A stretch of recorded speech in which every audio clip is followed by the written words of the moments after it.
Ya, assalamualaikum warahmatullahi wabarakatuh. Selamat Kang Rizky Triadi, moderator. Bisa ditampilkan nggak yang di PowerPoint, Kang? Ada ini ya. Nanti ada beberapa tadi yang memang. Coba next dulu.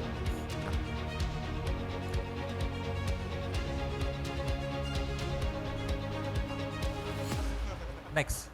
Terus. Ya, rekan-rekan.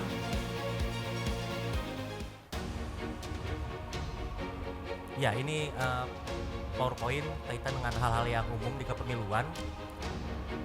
Tentu teman-teman secara prinsip tujuan pemilu, kemudian pemilihan secara umum ini saya yakin sudah memahami karena memang bangsa kita secara sistem ini mengaruh pemilihan di sistem kepemiluannya, dan hari ini kita dalam kerangka menentukan kepemimpinan di tingkat kabupaten maupun gubernur.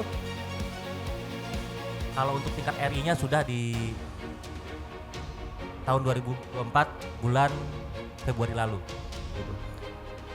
Nah, menarik memang ketika berbicara konteks partisipasi di Kabupaten Bogor. Betul tadi di awal ada pembahasan tantangan kita terbesar itu salah satunya adalah tingkat partisipasi.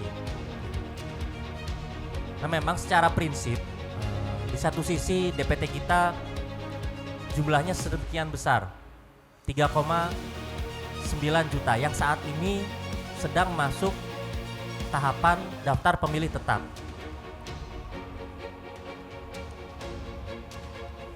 Dari berbagai respon masyarakat yang terekap di kami, rupanya ada memang di lapangan itu masyarakat kita yang belum masuk dalam daftar pemilih tetap. Nah, ini banyak juga pertanyaan, mungkin teman-teman semua dari teman-teman remaja masjid, kemudian rekan-rekan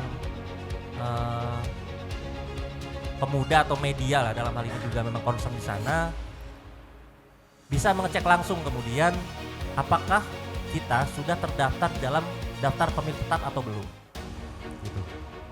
Nah, kemudian ketika belum, ini menjadi pertanyaan apakah juga memilih hak nanti pada tanggal 27 November.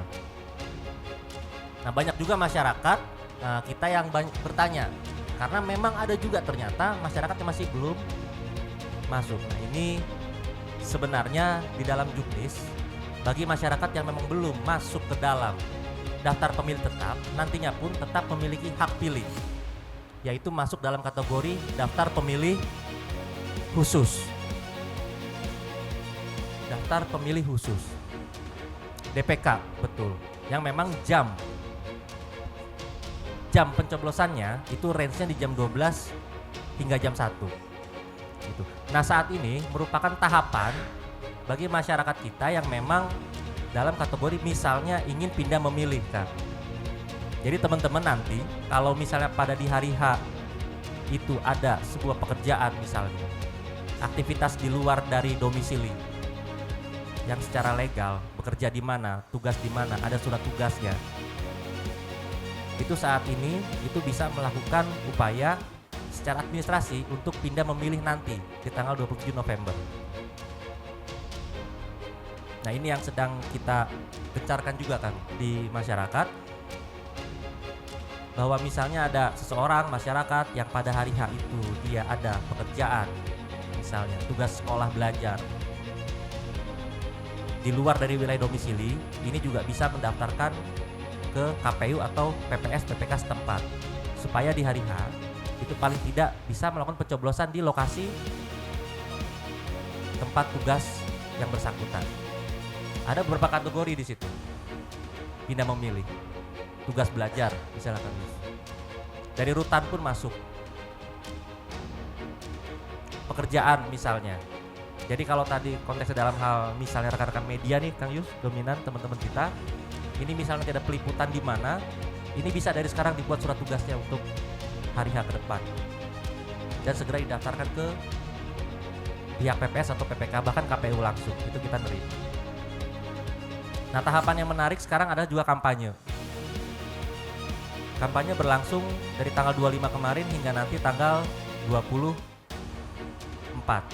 November. Nah, ini yang sedang dilakukan oleh dari masing-masing paslon. Nah, di KPU kami mengatur dalam hal regulasi jadwal kampanye bagi masing-masing paslon. Base-nya per dapil, sehingga masing-masing calon punya kesempatan untuk kemudian melakukan roadshow politiknya, kampanyenya di setiap dapil dengan kesempatan yang sama. Gitu. Nah, teman-teman, kalau memang dalam hal ini rekan-rekan dalam background-nya di media, nah tentu kita punya tantangan kaitan dengan hal sosialisasi pendidikan pemilih. Jadi harapan saya juga sebenarnya banyak harapan kalau saya melihat dalam konteks pemilu kemarin, pemilu di 2024 kemarin, Kang Yus. Bahkan ada masyarakat yang pindah memilih karena media sosial, Kang Yus. Teman-teman. Jadi rekan-rekan coba bayangkan betapa signifikannya media digital kita sehingga bisa merubah keputusan politik bagi warga negaranya dalam menentukan pemimpin. Nggak usah jauh-jauh, Kang. Saya nanya ke beberapa masyarakat yang tadinya memilih A hingga B berpindah karena apa? Ya karena itu melihat media digital, media sosial dalam hal ini, media massa. Dan saya kira juga dalam kegiatan ini harapan saya juga sebenarnya ada potensi atau usaha maksimalisasi yang memang kita bisa maksimalkan gitu. Kaitan dengan sosialisasi dengan melibatkan dari teman-teman khususnya media. Dan harapannya juga kita sebagai jadi KPU di sini kita juga tidak bisa sendiri tetap. Kalau di dalam pedoman teknis kita hanya memberikan informasi kaitan dengan tanggal, kemudian bagaimana kemudian kita melakukan penyadaran politik kepada masyarakat, karena memang rupanya di masyarakat ini ada juga nih Bang yang memang yang bersangkutan tanggalnya tahu, calonnya juga tahu siapa, tapi terkadang juga enggan untuk beranjak kemana? Ke TPS. Nah, ini yang jadi problem sebenarnya. Ini yang jadi problem. Nah, harapannya background rekan-rekan tadi ada dari remaja, masjid, kemudian dari background yang memang rekan-rekan media. Ini harapan kami kita juga saling memaksimalkan memang apa yang menjadi potensi kita masing-masing untuk memaksimalkan sosialisasi di kepemiluan ini sebenarnya. Next, Kang.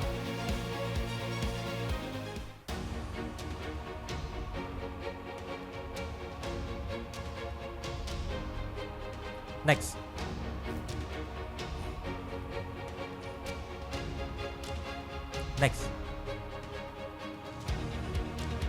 Ya, ini tahapan dan jadwal. Jadi kalau tahapan secara sederhana saat ini sedang tahapan kampanye dan juga penyisiran kaitan dengan warga masyarakat yang memang belum masuk ke dalam daftar pemilih tetap. Lalu kemudian ada juga masyarakat yang mungkin juga di hari H tidak ada di lokasi domisili, yaitu bisa melakukan proses pindah memilih, tentunya dengan syarat-syarat yang legal.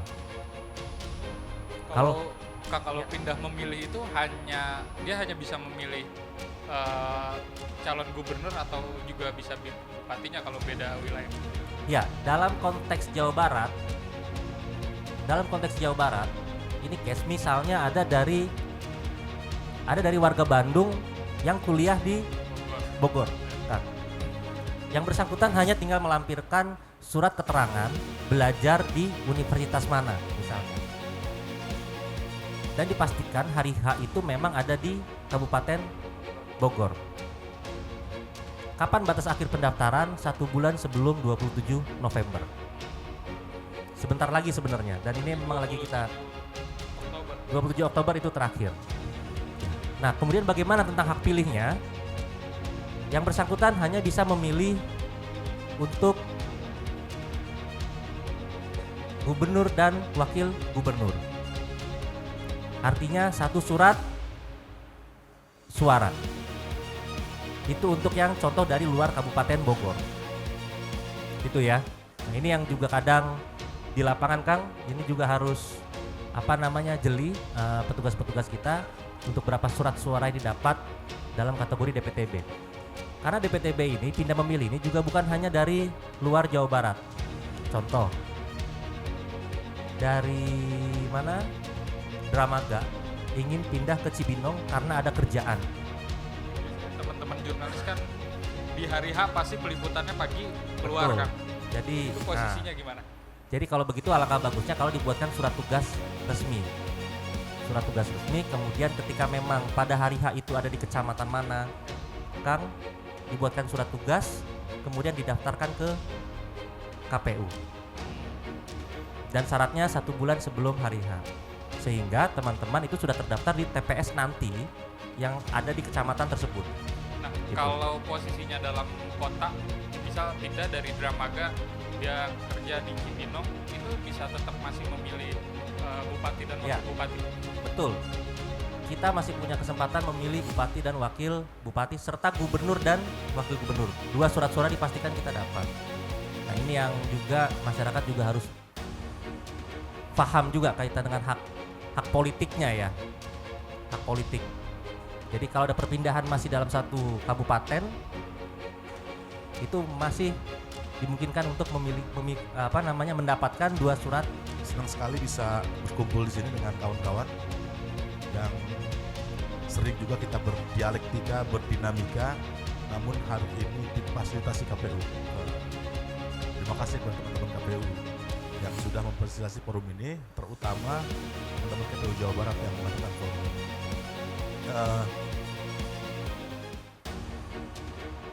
Dan alhamdulillah juga hari ini KPU Kabupaten Bogor juga ikut hadir. Mudah-mudahan bisa mendorong sinergitas dengan semua kalangan agar memang pemilu ini lebih substantif. Karena apa? Karena bagi saya kita hari ini sudah 6 kali pemilu pasca reformasi dan tidak pernah bergeser urusan kita berkutat proses cara milih, partisipasi, dan itu nggak pernah bergeser gitu. Kita ini mau ngomongin apa sih tentang Jawa Barat, tentang Bogor, apa ngomongin itu gitu loh, nggak pernah bergeser. Nah harapannya saya pikir ayolah teman-teman media mari kita geser gitu loh. Jangan sampai kemudian kita berkutat pada proses dulu gitu. Nah saya pikir ini penting sebagai bentuk edukasi politik. Kalau cara milih bukan pendidikan politik, itu informasi. Kalau cara milih, pasangan calon ada 2, ada 3, ada 4, itu cara milih. Bukan pendidikan politik, itu informasi. Gitu loh. Nah, kalau kemudian pada aspek informasi pun lemah, bagaimana aspek pendidikan politiknya kan gitu. Nah ini saya pikir penting untuk menjadi sebuah periode depan kita akan ngomongin ini lagi gitu. Saya pikir ya mudah-mudahan tidak kan gitu. Nah yang pertama, yang kedua, saya berangkat dari 2 hal. Yang pertama adalah berangkat dari itu hasil survei saya terkait dengan partisipasi. Nah saya pikir sampai hari ini masih di bawah, masih di atas 50% warga Bogor yang belum tahu tentang pilkada Kabupaten Bogor. 56%, hanya 40 sekian persen yang sudah tahu. Ya ini kan walaupun ada peningkatan 10% dari yang sebelumnya. Artinya 1 bulan naik 10%. Artinya kalau pilkadanya 1 bulan lagi mudah-mudahan bisa naik 10% lagi. Kalau naik 10% lagi masih ada 40% yang nggak tahu. Nah ini bukan masalah nanti juga tahu. Nanti juga kalau sudah dibangun di TPS, di lingkungan masyarakat, semua orang juga pasti tahu akan ada pilkada, bukan itu. Tapi yang pertama adalah kinerja KPU, itu yang kita pikir. Karena berbagai macam fasilitas negara sudah semua diberikan kepada KPU untuk membangun sosialisasi, informasi, pendidikan pemilih. Saya pikir di situ letaknya. Karena memang akuntabilitas dan transparansi mutlak bagi penyelenggara negara. Itu pertama. Yang kedua, saya mau bergeser ke wilayah yang substantif. Nah, saya berdiri ya. Boleh Kang, boleh. Untuk aja barang teman. Nah, saya ingin ngajak ke kawan-kawan, terutama teman-teman media, itu wilayah substantif. Jadi hari ini sedang ada tahapan kampanye. Itu akan berlangsung sampai tanggal 23. 24 itu sudah masuk masa tenang, November. Jadi ada beberapa 1 bulan lebih lah kita kampanye.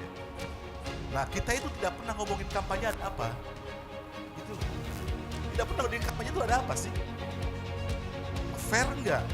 Penyelenggara pemilu bekerja dengan baik apa enggak? Bawaslu bekerja serius apa enggak? Tidak pernah ngomong di situ. Yang sering kita omongin, ramai kampanyenya. Ini visi-misinya bagus enggak? Padahal kan cuma bacain doang. Di Google juga banyak, kan gitu kira-kira. Nah, makanya kemudian saya ingin mencoba untuk ngajak kita semua, termasuk saya, berpikir hal substantif. Kalau kita berpikir kampanye, maka yang amat penting di sana ada dana kampanye. Nah, saya melihat misalnya, kalau kita baca landasannya, saya pikir teman-teman sudah paham, landasan kampanye itu di Undang-Undang Nomor 10 2016 diterjemahkan lewat 3 regulasi KPU. Yang pertama adalah PKPU Nomor 13 2024. Yang kedua adalah keputusan KPU. Dan yang selanjutnya itu dana kampanye diatur lewat PKPU Nomor 14. Silakan di-searching ada apa di sana, dan seandainya teman-teman konsen di situ saja, itu sudah luar biasa dalam mengamati kampanye. Gitu. Nah, satu penjabarannya, walaupun tidak sekompleks regulasi, saya sekilas-sekilasnya karena nggak memungkinkan. Yang pertama adalah potensi pelanggaran pada tahapan kampanye. Potensinya, integritas, netralitas, dan profesionalitas penyelenggara pemilu. Itu potensinya luar biasa, potensi melanggar. Pertama misalnya integritas, pembiaran, itu integritas. Yang melanggar dibiarkan saja, itu integritas. Dan bagi saya dengan pembiaran baliho saja, spanduk saja, nempel di pohon, bagi saya udah pembiaran. Itu yang sederhana saja. Begitupun kemudian netralitas penyelenggara pemilu. Nah, kita tahu nggak, teman-teman penyelenggara pemilu misalnya main mata dengan pasangan calon, kita nggak tahu. Main mata dengan partai politik pengusung, kita nggak tahu. Ya atau seperti apa gitu, kita nggak paham. Dan di beberapa tempat banyak sekali. Sekarang mulai bergulir. DKPP sekarang sudah penuh yang lapor ke DKPP. Sekarang sudah ada 1.300 di pilkada ini yang sudah ngadu ke DKPP karena netralitas dan integritas penyelenggara pemilu. Tapi bukan di Bogor, di sana jauh, yang lain. Gitu. Nah, kemudian yang kedua adalah netralitas dan integritas pejabat pemerintah sampai pada desa, ASN, polisian. Nah, terlebih misalnya ketika incumbent naik. Kalau Jawa Barat nggak ada incumbent, Kabupaten Bogor ada incumbent. Gitu. Kota Bogor incumbent ada. Nah, potensinya, Kota Depok sama. Itu potensinya bagaimana menggerakkan struktur negara untuk kepentingan kekuasaan. Dan itu bukan rahasia umum, karena isu di pemilu kemarin, mobilisasi ASN, TNI Polri, itu kepala desa, itu bukan lagi menjadi isu. Kemudian selanjutnya adalah politik pragmatis dan politik transaksional. Nah, nggak tahu sekarang sudah mulai bagi-bagi duit apa belum. Namun masalahnya memang bagi-bagi duit itu ilegal, kan oleh undang-undang itu masalahnya. Tanya KPU, maksimal 100.000 kan? Oh, boleh, coba bayar. Nah, ya bisa diatur-atur lah, kan gitu kan? Ya bisa diatur-atur kan? Dalam perlombaan, aturan perlombaan dibagi-bagi perlombaan kan? Gitu loh. Dan boleh memberikan door prize maksimal 1 juta. 1 juta per apa sih? Per ngasih atau per event? Kalau misalnya dalam satu event dia ngasih 5 kali, 5 juta. Nggak ada aturannya itu. Kalau yang ngasihnya dipecah-pecah, satu orang bupatinya, wakilnya, tim suksesnya, masing-masing ada 20, nggak diatur. Jadi itu, politik uang itu dilegalkan bagi saya di undang-undang. Maka itulah kemudian undang-undang yang melegalkan satu politik uang yang di situ. Karena ketika dicek buka keran dikit saja, itu dimanfaatkan macam-macam. Gitu loh. Karena kerannya dibuka. Nah, yang keempat adalah kampanye hitam dan kampanye negatif. Seperti tadi yang disampaikan oleh Pak Kadif, ya terkait dengan peran media sosial. Ya itu sudah, ya teman-teman media sudah paham lah begitu. Next. Nah kemudian ini potensi pelanggaran masih yang kelima itu politik identitas dan ujaran kebencian. Saya pikir ini juga saya baca medsos sudah mulai. Kemudian juga ada dana kampanye, nanti saya akan ulas. Kemudian juga manajemen logistis dan pemilu ini kita punya sejarah kelam pemilu kemarin, kartu surat-surat tertukar. Nah itu saya pikir tidak menarik kalau kemudian sudah 5 kali ngurus pemilu, kartu suara masih tertukar. Ini gimana ceritanya sih?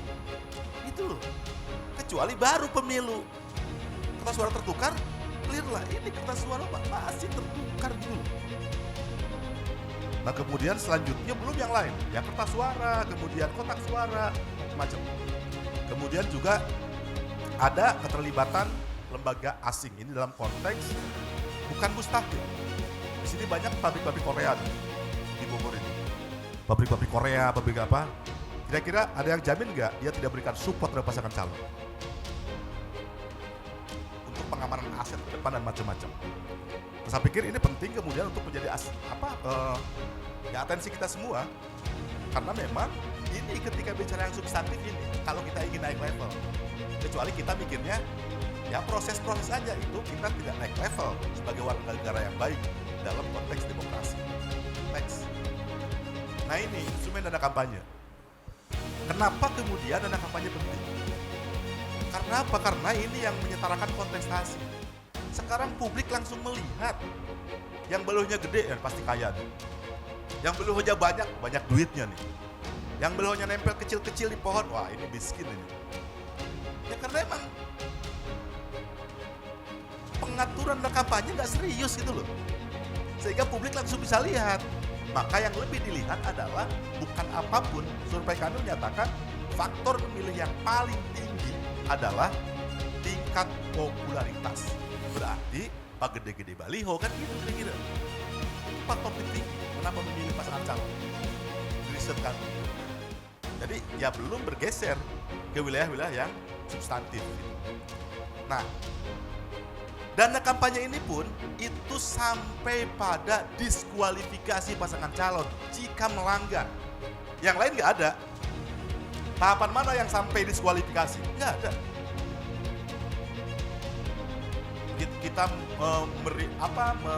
meributkan misalnya kampanye politik uang. Mana ada di kita politik uang ketahuan? Nggak ada. Sejarahnya Kabupaten Bogor selama berapa kali pemilu nggak pernah dia kena jeratan hukum politik uang. Nggak ada. Ya karena memang unsurnya panjang kali lebar. Seseorang yang dengan sengaja memberikan atau menjanjikan uang, barang, atau jasa untuk mempengaruhi pemilih untuk memilih atau tidak memilih. Coba harus memenuhi 9 unsur. Satu unsur jangan terpenuhi, lewat barang itu. Setiap orang gampang, siapapun. Yang dengan sengaja, nah udah mulai nih. Coba membuktikan yang sedang sengaja gimana? Bisa jadi ya, saya cuma sambil lewat kok, gitu loh. Dan biasanya kalau sengaja itu, indikatornya ada rundown acaranya, ada jadwalnya. Tapi dia sengaja bikin acara. Kalau tidak ada, dianggap tidak sengaja. Apalagi kalau sudah masuk untuk mempengaruhi. Silakan tanya pemilih, berpengaruh apa enggak kan gitu kira-kira. Udah tidak akan ketemu. Nah, maka dana kampanye gampang kalau KPU dan Bawaslu serius. Yang pertama misalnya unsurnya adalah elemennya, instrumennya RKDK, rekening khusus dana kampanye. Saya jabarkan di mana potensi melanggarnya. Yang kedua adalah laporan awal dana kampanye. Yang ketiga adalah laporan penerimaan dan sumbangan dana kampanye. Yang keempat, laporan penerimaan dan pengeluaran dana kampanye. Yang lain audit dana kampanye. Kami dan masyarakat memiliki harapan, memiliki keinginan biar adanya perubahan yang betul-betul signifikan atau positif di kemajuan Kabupaten Bogor. Terutama pada Dinas Informasi dan Komunikasi. Penting kemudian untuk mampu mensortir mana narasi berita yang terindikasi hoax, mana yang terindikasi real.